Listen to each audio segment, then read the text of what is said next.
Hello, ladies and gentlemen.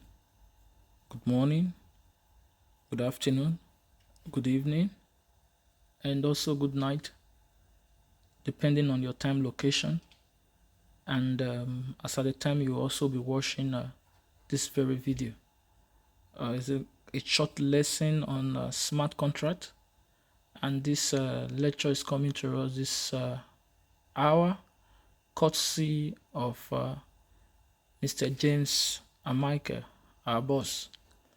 My name is Ambrose, and I'm going to be taking you through this very short lecture this very moment.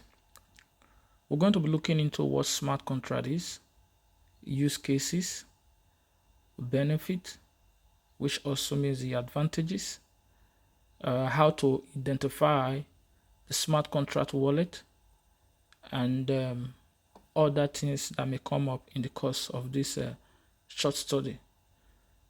So just follow me carefully. What is actually a smart contract? A smart contract is a computer program or a transaction protocol which is intended to automatically execute, control, or document legally relevant events and actions according to the terms of a contract or agreement. Note that automatically execute and also according to terms of contract or agreement. So that is what a smart contract is. A little way we can use to break this kind of English down to make it a little understandable is like the vending machine is one of the oldest form of machine that we can use to explain the close relationship to what a smart contract is really all about. These are machines that are programmed to run 24 hours of the day to dispense services to customers. This machine were coded with a specific code and was deployed into this machine for them to render that services. So no matter what you want to buy, in as much as it's available within that machine and is coded on a number line and a price tag has been attached and a condition has been set for that machine to dispense that product, that is the set of code that have been coded into that machine. Until these conditions or are fulfilled under the protocol of this code, no services will be rendered. Remember, the owner of this machine is no longer there. The one who designed the code is no longer there. He may have even traveled. He may even be dead. He's no longer in existence. But in as much as that code has been deployed into that machine, that contract must be met before you will be rendered that services. It therefore implies that if a particular product in that machine costs $10 and you are trying to put in $9.99, the machine is smart enough based on the contract that have been entered or be coded to not to dispense that service because it's still remaining 0.1 cent for it to be completed. So this is what a smart contract is really all about. How does this now relate to our businesses that we do online and so on and so forth? It therefore implies that when it comes to the payment of our whatever services or the payment of our profit on any platform that we are in, it therefore implies that there is no human being involved. That is to say, once you click on withdraw, the worst that can happen in some of the smart contracts is that a time lag may be entered into it. Sometimes some take a 24-hour time lag, some take a 30 minutes time lag, and some take less than, some take almost immediately. Some of us who have a counter COTP, it was like almost immediately. But remember, time lag can also be entered, and sometimes it can take up to an hour. But what matters is that there is no middleman involved. There is nobody that need to censor your withdrawal before they can release it. So this is what this simply stands for in terms of what smart contract actually is. It is very, very necessary and important in most of these in this era that we are in, especially when it comes to online, when it comes to blockchain related businesses. When it is built on the smart contract, it is running on the blockchain, and it has an open liquidity pool everyone can see. I mean, these are the criteria that we have been garnished to look for in every business model. Then you are sure to go without a problem. So with this little definition, I'm sure we now understand what a smart contract is. So let's take it further to the next stage. Right here on my screen, you can see, let me try to zoom in, smart contract explained. Using this graphic pictures, and as well the write-up that is beneath it to explain it further. We have 1, 2, 3, so we're going to take number 1 first. For a smart contract to be called, or for a contract to be called a smart contract, these are some of the things it must fulfill. One, under number 1, we have that a contract is created between two parties, just like as I explained, between you and the vending machine, or wherever businesses we are doing online, between you and the business model, not a middleman. A contract has been entered, and when these conditions for the contract are met, is it withdrawal you want to make, or wherever, in as much as your conditions are met according to the code that have been coded into the smart contract, then your money will be released. The same thing happens in this area. Both parties remain anonymous. That is, I don't need to know you, just the way it is on centralized platform. I don't need to know you, you don't need to know me. What matters is that the contract agreement, if the set code contract agreement is met, therefore services will be rendered without we knowing ourselves. The contract is stored on a public ledger, which makes it transparent. Everybody can see. Some triggering events are set, i.e. deadlines. So which is what I talked about just now, that sometimes you can have a time lag deadline. It can be that if the smart contract condition is met, the least time that it will take for you to release this thing to this person may be 1 hour, maybe 30 minutes, maybe 60 seconds, depending on the time lag that was set in, but which means there is a deadline. So the contract self-executes as per written code, which means it needs no individual to be involved anymore. Once the code have been deployed, it becomes a self-executable business. Regulators and users can analyze all the activities, which is another transparent level. It predicts market uncertainty and trend, which means in the area of trading and other stuff. So when these conditions are present, therefore, it is easy for you to now understand what a smart contract really is. So all these conditions are what is embedded in a code and imputed into the contract. And when these conditions are met between you and the contract, then service will be rendered, the service is requested for. No third party is needed for this to go on. Here are the benefits of smart contract. We all know that in this present time and day that we are in, security of our fund is one of the major things we are all looking for. No matter how small that money is, it's not easy to come by. Every one of us, we agree that some of us have paid some sacrifice heavily over, especially from January to now, this year 2022. I mean, for some people, or not for some people, this year 2022, the rate at which scam site and so many other sites have come up is becoming very alarming. So security of our fund remains the very essence why many people want to do business. With a smart contract, you are 100%, I didn't say 99.9, 100% secured. Accurate always, and we all know that we also need accuracy. Always accurate. Is fast performance. That means the speed is second to none. Is cost effective. It costs you almost nothing. Is key to the success of any form of business you can ever think of. Interruption free, cannot be interrupted once deployed.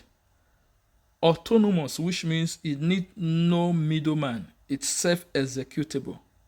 So when you go to the other side, talking about the smart contract use cases, they are enormous. We cannot, so many of us only know about using them for payment and doing businesses online, like most of these other online business will sign up to. But aside that, it can be used in record storing, which you can use to store your certificate. You can use to store what's it called?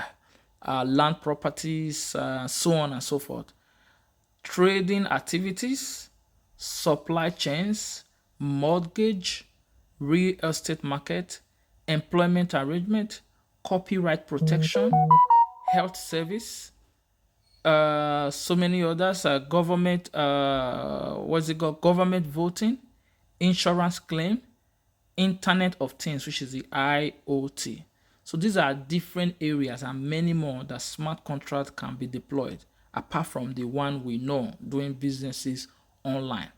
So the era which we are in today, a business that is running on a smart contract, having a smart contract wallet is very, very key to the security of our fund, because there is 90, almost not 100% security guaranteed when you have a business that's running on a smart contract. The reason is because once this contract has been deployed, it cannot be altered, it cannot be manipulated anymore, and no third party is needed for it to execute, in as much as the condition necessary for a contract to be entered into are met.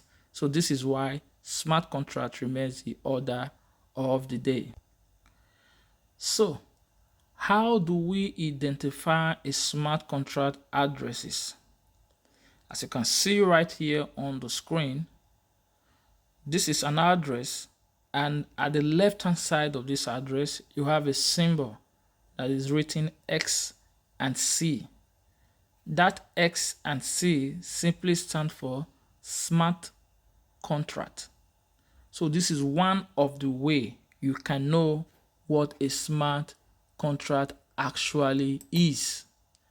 We have two major type of wallets. There may be others, but two major, talking about the smart contract form of wallet and the EOA, which simply stands for externally owned address, which is your own private address. Most of the addresses we generate from MetaMask, Trump Link Wallet, Trust Wallet, and so many other decentralized wallets. These are externally owned addresses, your own normal address. So they don't go with this tag XC because they are not smart contracts.